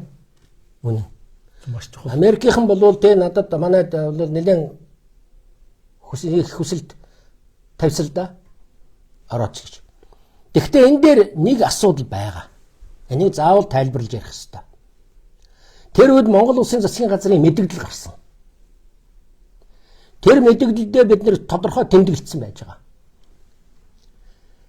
Америкийн хан юу гэсэн гэхээр ерөөсөө Иракт цөмийн зэвсэг бий болчиход байна. Одоо энэ Саддам Хусейнийг дарж авахгүй болвол дэлхийн ертөнцид аюул учрах гэдэг гэж. Энэ Америкийн засгийн газрын мэдээлэл дэлхийн бүх улс орнуудыг төрөгдөлд оруулсан. Яагаад гэвэл дайны дараа Иракт цөмийн зэвсэг олдоогүй. Огт байгаагүй. Хууртагдсан улсын тоонд Монгол улс орж байгаа гэдгийг шулуухан хэлжээ. Тэ. Тэгээд энэ тухай энэ чинь бүр засгийн газрын мэдээлэл гаргаад тэгээд энэ чинь манайх чинь нөгөө тэр энхийг сахиулах хүчинд өөрийнхөө зэвсэг хүчнээс явуулсан байгаа байхгүй юу? Тэ. Хууртагдсан учраас. Тэ. Энийг одоо миний буруу гэж хэлэх үү, хүний буруу гэж хэлэх үү одоо би хэлж мэдэхгүй байна. Тэгтээ бол энэ дээр. Тэгтээ нэгдсэн үндэсний байгууллагын аюулгүй зөвлөлийн шийдвэрээр оролцож байгаа энхийг сахиулах хүчний тухай аж тусдаа асуудал шүү. Ойлгох хэрэгтэй. Яагаад гэвэл аюулгын зөвлөлийн шийдвэрийн дагуу Монгол улс тэр шийдвэрийг хүлээж аваад биелүүлэх үүрэгтэй. Дээр нь манайх зэвсэг хүчнээ явуулах боломжтой бол явуулж байгаа. Тэгээ манайх ч одоо зөндөх явсан шүү дээ. Их олон Африкийн орнуудад, Азийн орнуудад манайх чинь одоо манай одоо цэнхэр дуулахтан гут чинь одоо үүргээ маш сайн биелүүлээд ирсэн шүү дээ. Энэ ч одоо манай нэг гадаад бодлогын нэг том одоо үзүүлэлт, нэг том үр дүн гэж үздэг нь шүү дээ. Тий. Иракийг ярих юм бол бас нэг юм би нэмж хэлэх хэрэгтэй. Энэ аюулгын зөвлөлийн шийдвэр байгаагүй, гарах боломжч байгаагүй. Тэгэхдээ Иракийн эсрэг Америкийн дайныг Нобель ерөнхий ассамблеийн дэмжсэн шүү дээ. Ассамблеийн шийдвэр тогтоол гарсан. Тэ. Энийг бас та нар маань анхаарч үзээрэй гэж. Тэгэхдээ энд үнэхээр Америкийн засгийн одоо худал мэдүүлгэнд бид өртсөн. Дэлхийн бүх улс орнууд өртсөн гэдгийг би энд хэлхэн зүйтэй байх гэж бодож байна. За тэгээд энэ дээр би тэгээд нэг гол нэг одоо үндсэн зарчмыг хэлмээр байна. Олон улсын харилцаанд үндэсний эрх ашиг гэдэг ойлголт байдаг. Тэгэхээр хийж байгаа тухайн улс одоо Монгол улс ч биш, аливаа улс хийж байгаа гадаад бодлогынхаа арга хэмжээ, бодлогоо боловсруулахдаа тэр чинь зүгээр нэг өнөө маргаашийн юма бодохгүй шүү дээ. Бодлогоо гаргана. Өөрөөр хэлбэл стратеги гаргана гэсэн үг. Одоо 10 жил, 20 жил, 30 жилийн цаатыг харж гаргадаг. Манайх Монгол улсын гадаад бодлогын үзэл баримтлал байгаа. Манай үндэсний аюулгүй байдлын зөвлөлийн үзэл баримтлал гэж аль аль нь байж байгаа. Тэгэхээр эн чинь дотор нь манай гадаад бодлогын гол чиглэлүүдийг маш тодорхой гаргацсан байж байгаа шүү дээ. Тэгэхээр энэ дотроос нэг юм салгаж аваад ярих нэг асуудал. Тэгэхэд энэний чинь дээр нь манай гадаад бодлогын үзэл баримтлалч бичээстэй байж байгаа шүү дээ. Нэгдэн энэ тэргүүний ач холбогдолтой хоёр улсаа. Оросын холбооны улс, бүгд найрамдах хятад улс. Манай хоёр хөрш. Манай энэ тэргүүний одоо гадаад бодлогын энэ тэргүүний одоо зорилтод улс энэ хоёр улс байдаг. Тэгэхээр би сайд болоод ирэхдээ ямар зорилт тавьсан гэхээр 90-ад оныг та нар мэдж байгаа шүү дээ. Оросын холбооны улстай манай байдал тийм сайнгүй болцсон шүү дээ. Арчилсан хүчнийхэн чинь бол Оросын холбооны улсыг чинь элдвэр одоо шүүмжилж барих, муулах янз бүрийн юм хийжсэн. Тэгэхэд энийг бол ямар нэгэн байдлаар бас тодорхой хэмжээгээр бас даваад туулаад гарсан л да. Тэгэхдээ 2000 оноос хойш хоёр орны хоорондын харилцаанд эрс том өөрчлөлт гарсан. 2000 онд манай засгийн газар, өөрөөр би гадаад хэргийн сайд болсон гэсэн үг. 2000 онд. Тэр үед би ярьжсэн байхгүй юу? Манай гол улс бол Оросын холбооны улс. Оросын холбооны улстай манай харилцаа холбоог бол өөдөн татах хэрэгтэй. Зарчмын өндөр түвшинд гаргах хэрэгтэй гэж би ярьж исэн.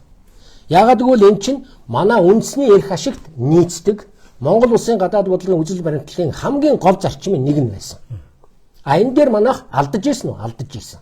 Тэгэхээр энийгээ бид нэр засаж залруулах ёстой байсан уу? Засаж залруулах ёстой байсан. Залруулж чадсан шүү дээ.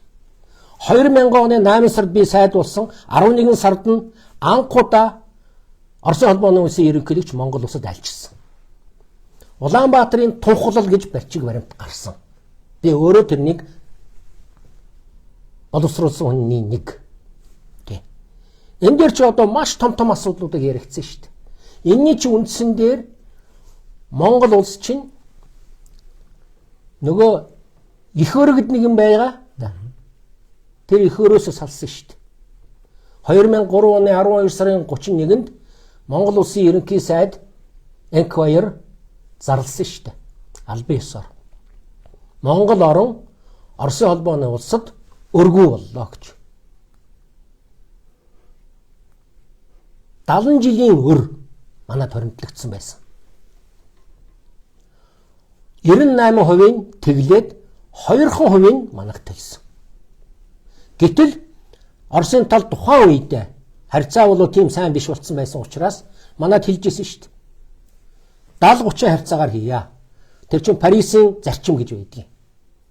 Тэгээ 70% хүчингү болгоё, 30% та нар төлөвч. 30% бид нар төлсөн бол хичнээн тэрбум доллар төлөх байсан бэ. гэдгийг тооцоод үзтээ гэдгийг бодох хэрэгтэй. Энийг бол манай засгийн газар үнэхээр том эргэлт хийж энийг хийсэн. Энэ бол түүхэн ач холбогдолтой.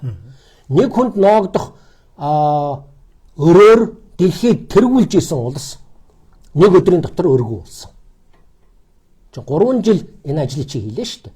2000 оноос эхлээд 2000 оны 3 сарын сүүлч хүртэл 2003 оны сүүлч хүртэл яриа хэлцээ явсны үндсэн дээр Орос холбооны улс чинь зарчмуудыг бид нар хийж өгсөн шүү дээ.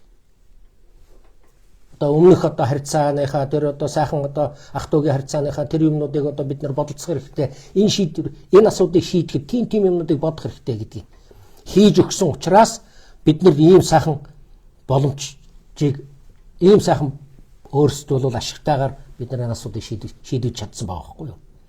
Тэгэхээр энэ Орос холбооны улстай чинь тэгээд тэрнээс чи хойш Путиний айлчилч манайх руу үндсэндээ бол тогтмолжлоо шүү дээ.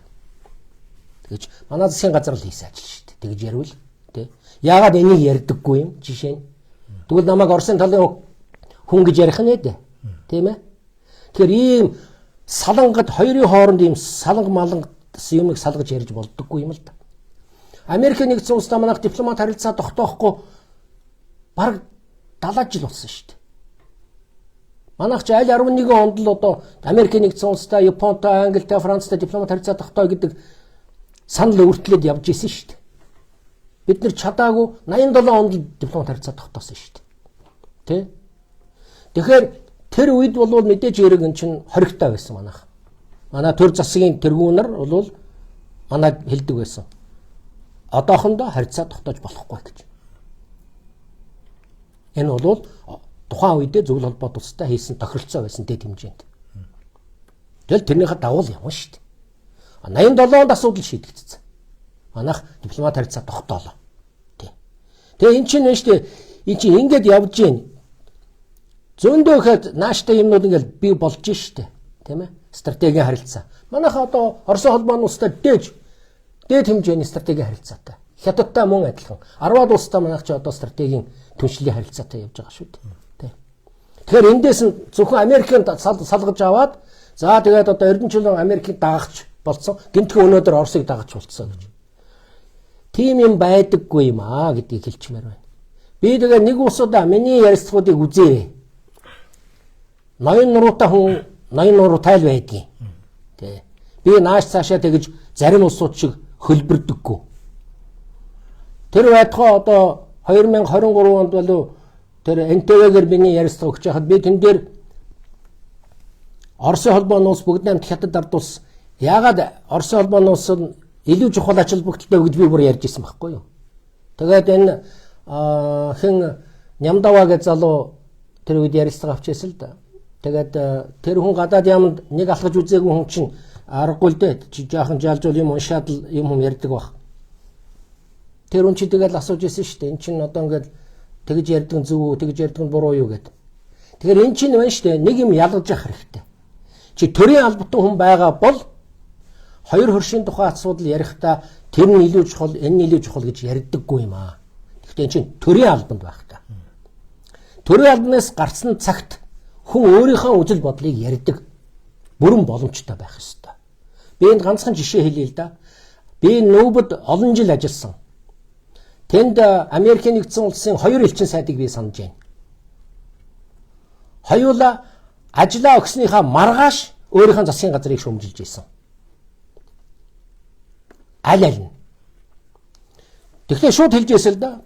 Би ярих боломжгүй байгаа учраас тухайн үедээ би засгийн газрын гишүүн байсан учраас би засаг төрөө энэ бодлого явуулж байгааг бол буруу шат чадахгүй байсан. Одоо би хувь хүн болсон.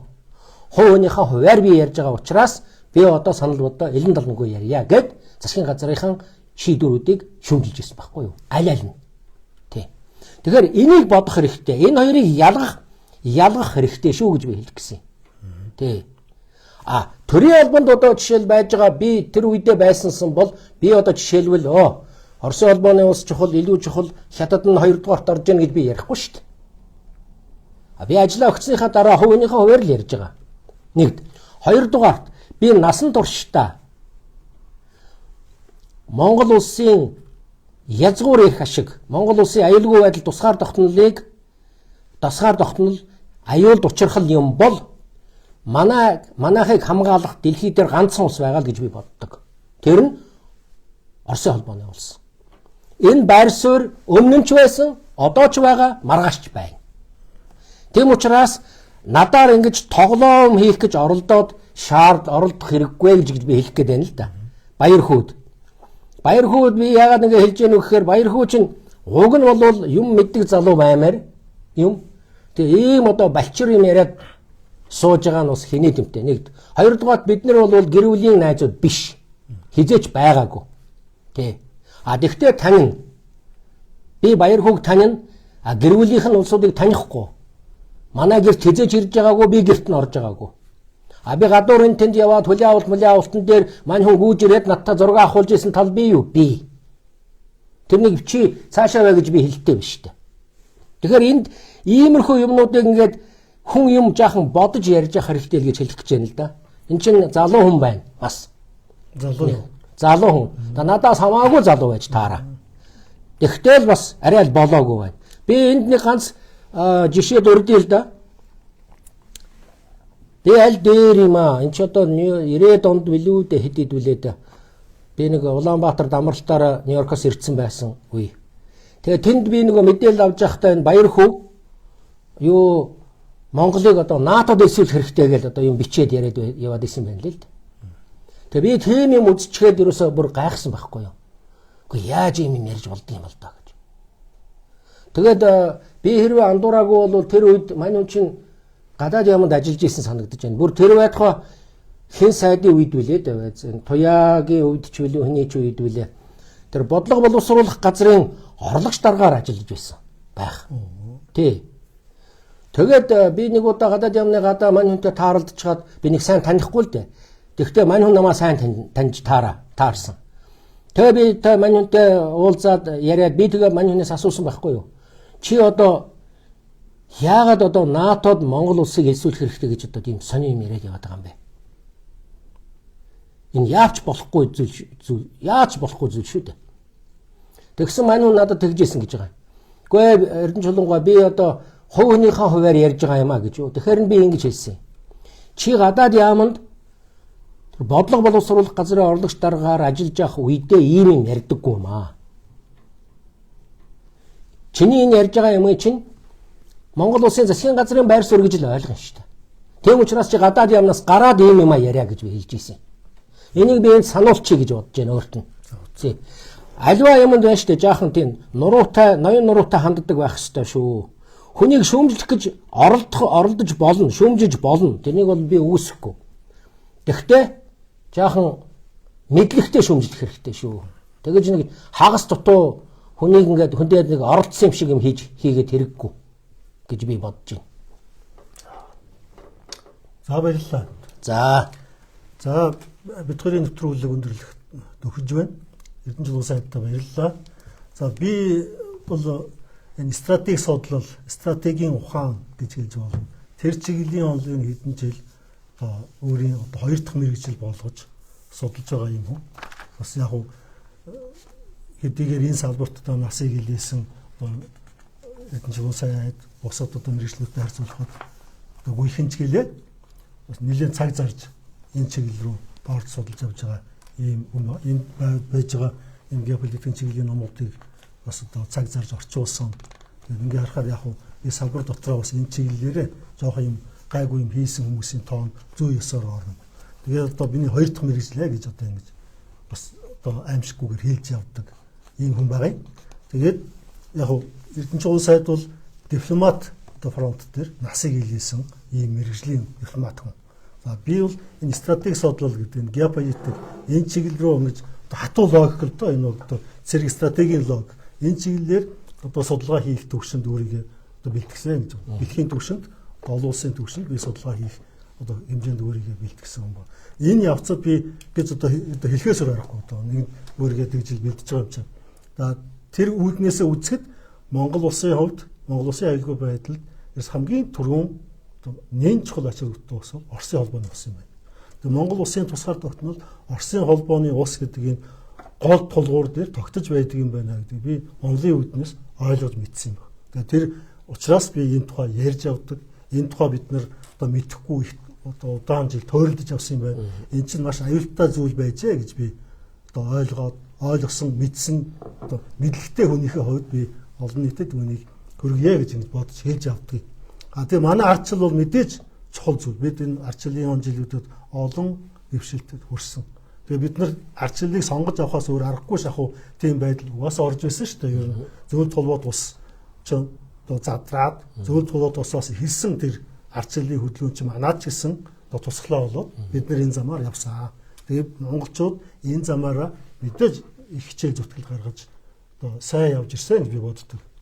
Гэхдээ энэ ардчил гэдэг юм чинь бидний тусгай тогтнол үндэсний аюулгүй байдалд хаш зүйл, үзэл санаа, тийм зүйлийг сурталчлах ёсгүй юм байна. Бид төрөлцөндөө болоод мэдгүйгээсээ болоод одоо нэлээд олон зүйл дээр бас төрөлж одоо буруу юм хийж авжээ гэж би ойлгож байгаа. Тэрний нэг нь бол одоо Монгол улсын зам ёсны холбоотон байх ёстой.